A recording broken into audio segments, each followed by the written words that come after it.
महाकाव्य है। इसके 7 अध्याय हैं जो गान के नाम से जाने जाते हैं। Students of class 1 are going to enact few scenes from Ramayana.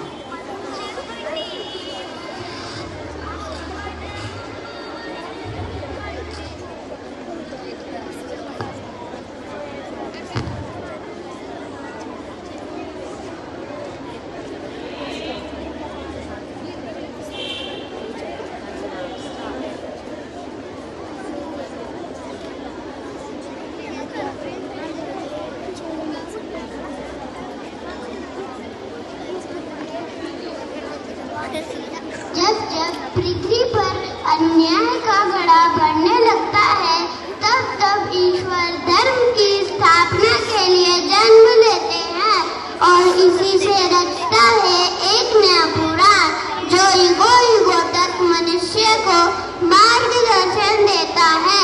इसी रचना का महत्वपूर्ण उदाहरण है रामायण। बहुत समय पहले की बात है। सरयू नदी के किनारे अयोध्या नाम का एक सुंदर राज्य था। अयोध्या के राजा थे दशरथ। उनकी 3 रानियां थी। राजे कौशल्या ने पुत्र को जन्म दिया है। बधाइयों परात बधाई। हे ईश्वर, मुझे पुत्र देकर मेरा जीवन खुशियों से भर दिया है। मैं धन्य हूँ। प्रभु अयोध्या धन्य है। राजा दशरथ के 4 पुत्र थे, राम, लक्ष्मण, भरत और शत्रुघ्न। वे चारों मिलजुल कर बड़े हुए। वे मुनि वशिष्ठ के आश्रम में शिक्षा के गए। गुरु वशिष्ठ के साथ श्री राम भ्राता लक्ष्मण स्वयंवर में पहुँचे। धनुष तोड़कर श्री राम ने स्वयंवर जीता। सीता माता के संग विवाह रचाया। जनक पुत्री को अपने संग अयोध्या ले आए।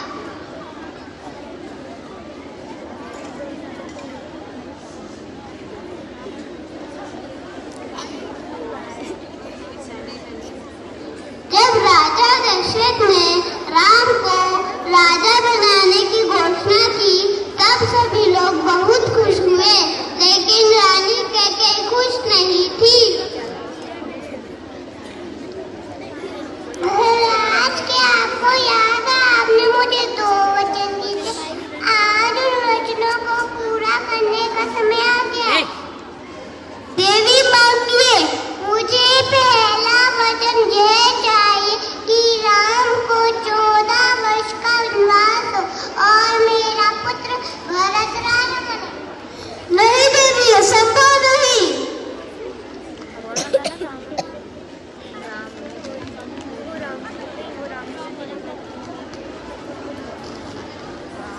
ये मेरा दुर्भाग्य है कि मुझे तुम्हें वनवास देना पड़ा।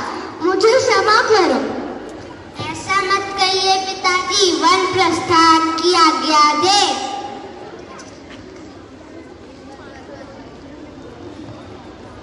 तुम मत जाओ।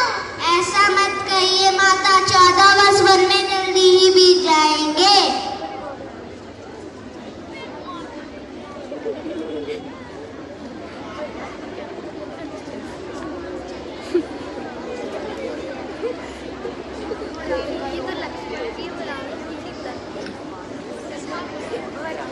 श्री राम अपनी सौतेली माँ की बातों को आशीर्वाद मानकर माता सीता और प्रिय भाई लक्ष्मण के साथ 14 वर्ष वनवास को चले गए। इस असल दुख को राजा सहन नहीं कर पाए और उनकी मृत्यु हो गई। आइए देखते हैं श्री राम, माता सीता और भैया लक्ष्मण अपना जीवन कैसे व्यतीत करते हैं।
पंचवटी में माता सीता ने सुनहरा हिरण देखा।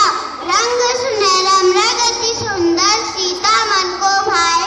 कोई जाए इस मृग को अति शीघ्र ले आए। प्रभु यह सुनहरा मृग तो अति सुंदर है, स्वामी इस हिरण को मेरे लिए ले आइए। अवश्य, ये हिरण मैं तुम्हारे लिए अवश्य लेके आऊंगा। लक्ष्मण, सीता का ध्यान रखना। अवश्य भैया।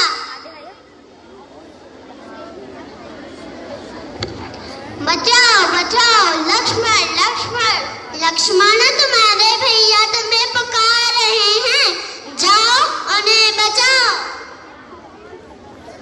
हे माते, यह कार्य कोई मायावी शक्ति का लगता है, आप चिंता ना करिए, भैया जल्द लौट आएंगे। नहीं नहीं लक्ष्मण, मेरी आज्ञा का पालन करो, जाओ। प्रभु को तुम्हारे सहायता की आवश्यकता है। माते, आप इस लक्ष्मण रेखा को पार नहीं करें।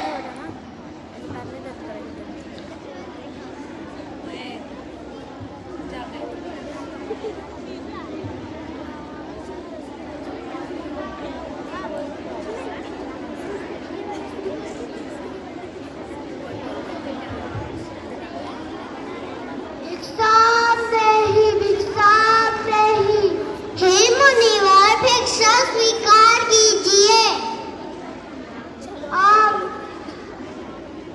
हे देवी, एक साधु को इतना नादर द्वार से ही भिक्षा देकर भेजना चाहती हो, नहीं चाहिए तुम्हारी भिक्षा। नहीं नहीं मुनिवर, आप रुकिए, मैं आती हूँ।